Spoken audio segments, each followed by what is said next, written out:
Are you curious about healing modalities, but don't know how or where to start? Which ones are real and what's just a trend? Who to trust to work with you or in your energy? Me too.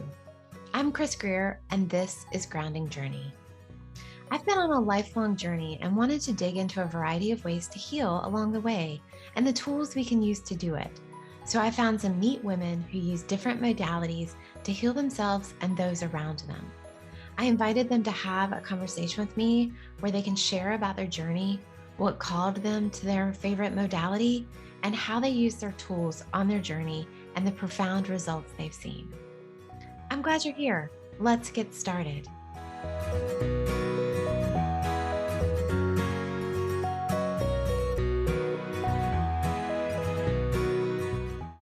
Okay, so welcome back to our bonus episode where we're going to talk with Corine about animal communication. And so she's actually going to chat with my cat, Tom, who I talk about regularly if you're on Instagram. And just in case you hear a male voice in the background, my husband was very interested in that. So he's in here with us. So go ahead, take it away. I'm so excited. Oh, great. Yeah. So I talked with Tom a little bit earlier today and got my notes all ready for you so that I could let you know what he had to say. Awesome. I'm So excited. by the way, he's a cutie pie. He's a He really is. sweet. He's a cutie pie. So I really liked talking with him. Oh, well, and he And he is an had a energy cat. Yeah. He And he loves had a it. fair amount to say. So it was good. Sometimes cats can be a little, standoffish and some aren't very chatty, but he had a lot to say. So it was good. Oh, I'm excited. We talked about it in the main episode is that, and I've talked about it on other episodes. He is a Reiki cat. Like he will come up and ask me to give him Reiki. And so it's fun. I'm excited to hear what he'll tell somebody other than me. Sure, sure. So would you want me to just go ahead and get started? Yeah, you lead the way. Okay. So when I first communicated with him, first got in touch with him, he came over and rubbed on me. And he was showing me like rubbing his body. So I got the impression that he likes to rub rub on things and rub on people, like kind of come by and rub against them. Mm-hmm. And he told me that he was very wise and very smart, He thinks and he is, that, yes. and he said he didn't need his eyes because he can still see. He really can. And he told me that he really senses energies, all types of energies, and that's what helps him see people and see things. And so that's why he doesn't need his eyes. He has a very calm presence to him. I felt him being kind of like a calm, very stable presence in your Mm. household. Um, and I asked him what he liked, and he told me that he liked being scratched behind the ears or on the side, kind of behind the ears. And then he showed me lowering his head and kind of bumping with the top of his head. So I don't know if he bumps people with the top of his head or not, but that's what he showed me, kind of lowering his head down and bumping. So is that something that he does with you? Does he use the top of his head at all? It's funny, he doesn't do it to me, but he loves to do it to my husband. And so I Oh. always thought that that was like his little power thing. I don't know what it means, but he does it to Matthew all the time. And he'll jump up on him just to do it and then walk away. It felt very loving to me. It felt like Okay. it was a more of a kind of a way of showing his love and endearment. Because he Okay. definitely showed me, it didn't feel like it was any kind of power thing at all. It felt more kind of very loving. I did ask him about how he. So yeah, and I did ask him about the family, about the humans. And he told me, so I'm assuming he's speaking about your son, but he said, the boy is mine, I watch over him. Yes, So that he is what is. he told me. That seemed very important to me, to him, sorry. If you hear whimpering, sorry, my dog is whimpering for some reason, I apologize. It wasn't out. Life of an animal communicator, there's always noises in the background. And he told me that as far as the dogs, he said, the dogs respect me. I am the wise one. I am the sage. So he definitely has a very wise kind of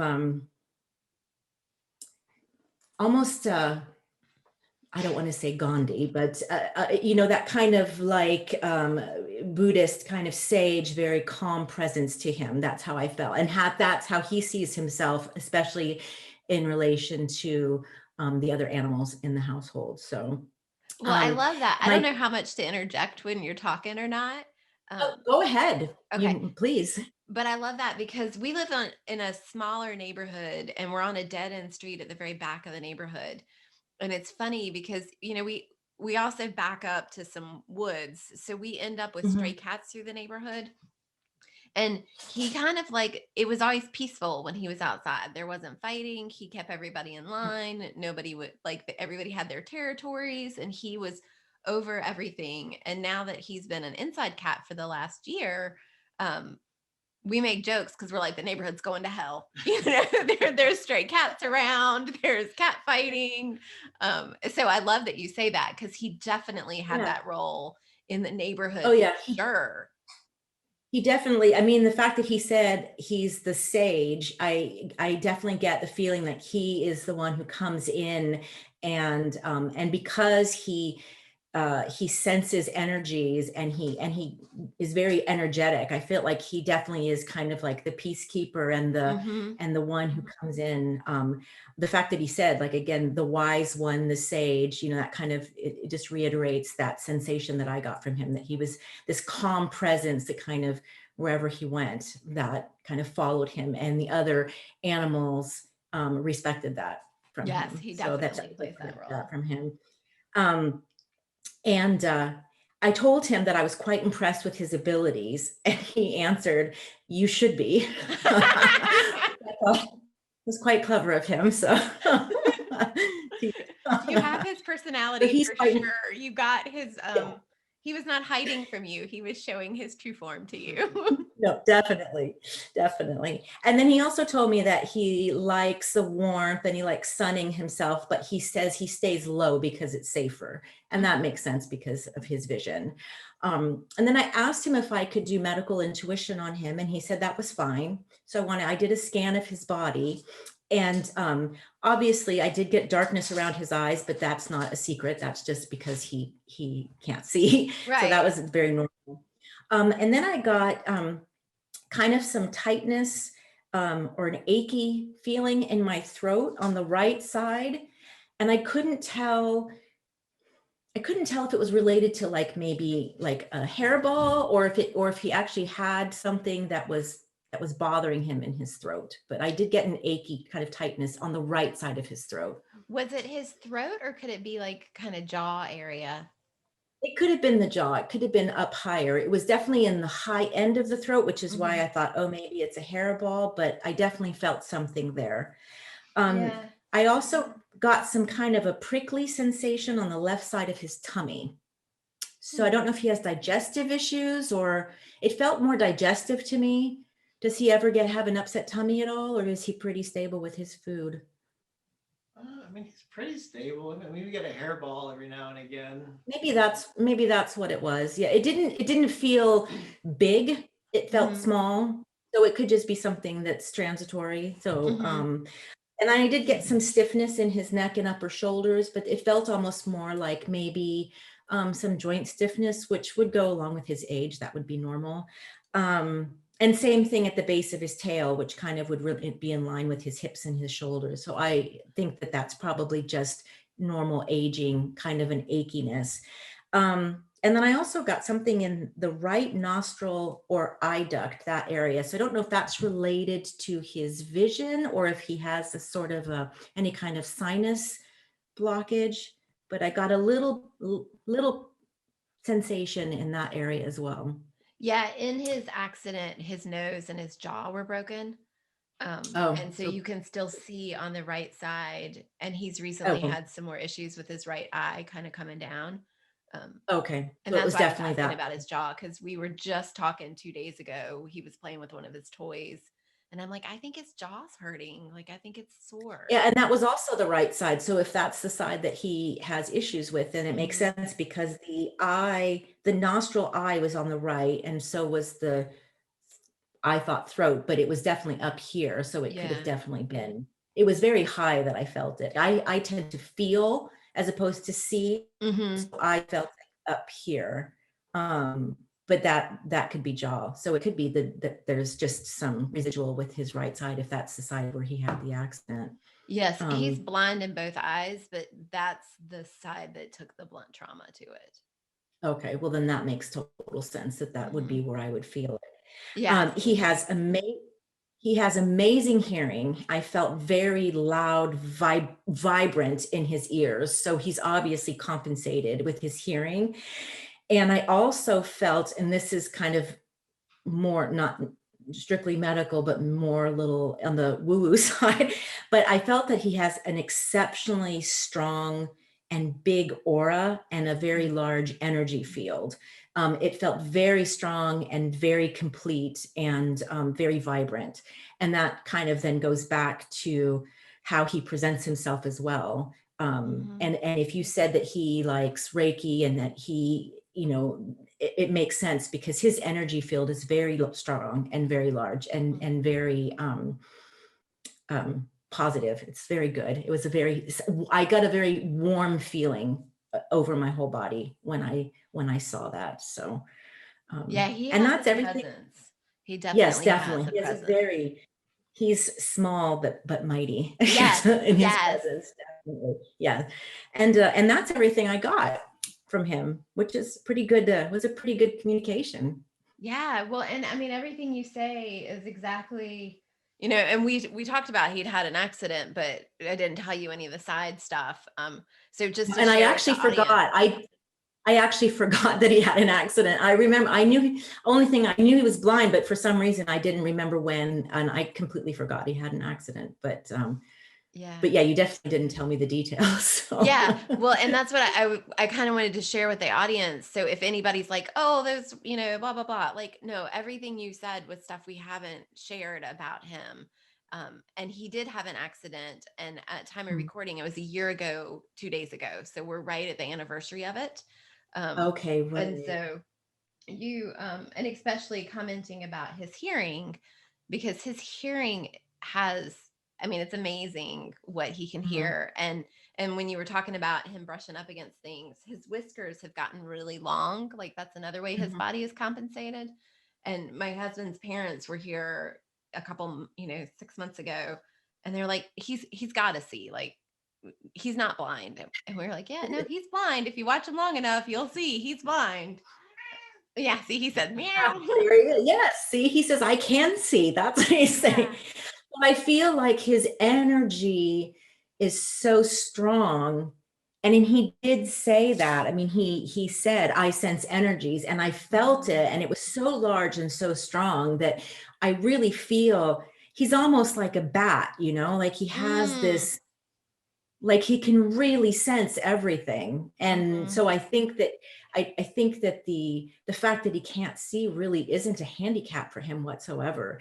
And I Mhm. didn't feel anything small or sad or negative in him surrounding that. Like Yeah. he seemed to be very content and very comfortable in who he was. Yeah. Even the way he talked to me, he's a very proud, wise soul. So Mhm. um, I didn't feel like that was it. What in my feeling, the way I felt communicating with him, it definitely wasn't a handicap whatsoever.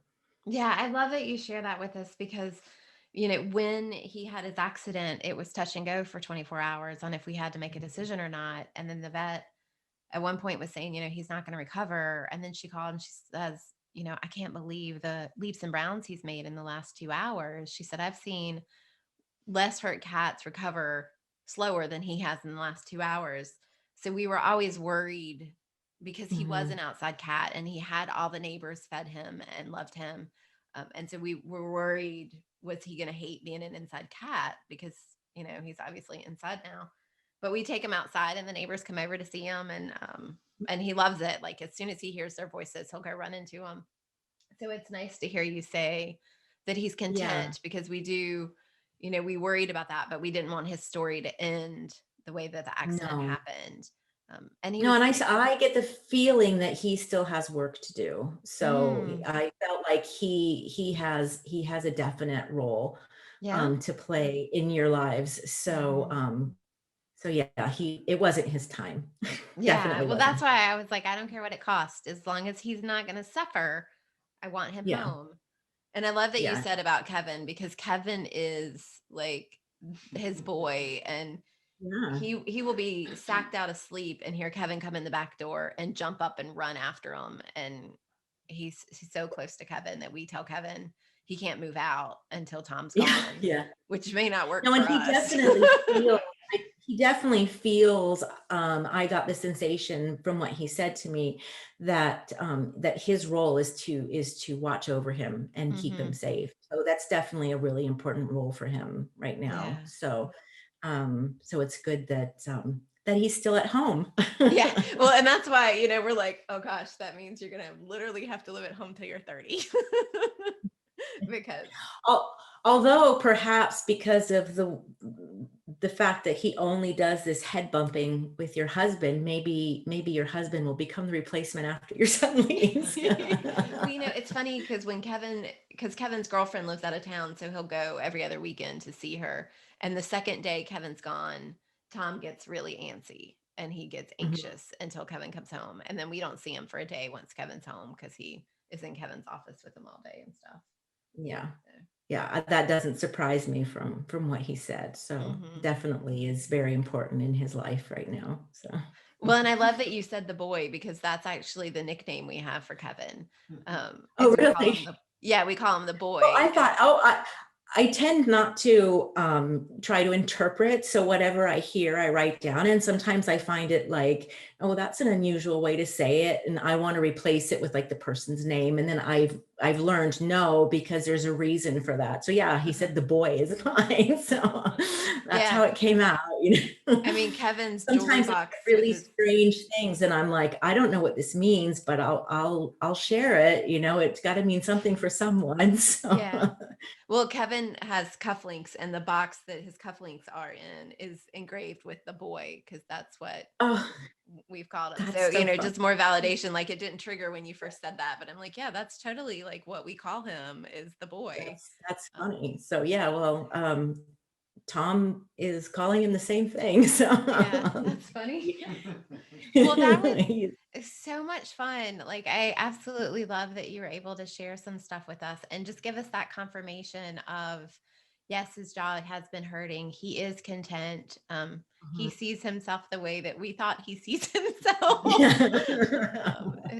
it was definitely neat. And, we have another dog, and I made the joke to you when we were talking that he doesn't respond to his name, because you were talking in the main episode that a lady's cat, I think it was a cat, told her the name. Yes.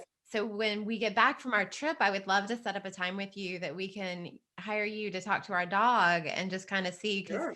he's got some serious anxiety, and I would love to know if there's something we can do to help him with that. Definitely, definitely. A lot of times with anxiety and behavior issues, just a communication can be enough to really make big shifts, because once they feel heard, a lot of times they just have something to say. And once they feel heard and they understand that their people understand, sometimes you see big shifts. Other times, no, we need to go in and do, maybe energy healing or Mhm. tapping or other things. But sometimes major shifts happen just because they're like, oh, finally someone's listening to me, Mhm. and they have a lot to say. So Yeah. you never know. Yeah. Yeah, well, I love that. We'll definitely, when we get back in June, I'll reach out to you and get a time Definitely. set up with you. But I know that our audience is going to definitely want to catch up with you. So tell us again your website where they can find you and connect with you. Sure. It's enlightenedanimal.com. Great. Well, Oh, I thank you so much for the time, and I'll definitely have it on our show notes at Grounding Journey for anybody that wants to get the link directly to your site and learn a little bit more about you. Are you on Facebook or Instagram or anywhere? I am on both, and both places it's Enlightened Animal. So Enlightened Animal on Instagram as well as Facebook. Great. Well, Corine, thank you so much for your time today. Thank you for chatting with Tomcat so that we know he is positive and feels good. And that definitely lets us know that he is who we want him to be. So, You're yeah. very welcome. Absolutely. Thank you so much for the full length episode. And if you guys are catching this episode and haven't listened to the full episode, Green shares about her journey of working with animals for many, many years, knowing there was something deeper, and then taking her leap into animal communication. And it's a really neat story. So if you haven't listened to that episode, it's the one before this. So go back and check it out. Thanks so much for being with us today.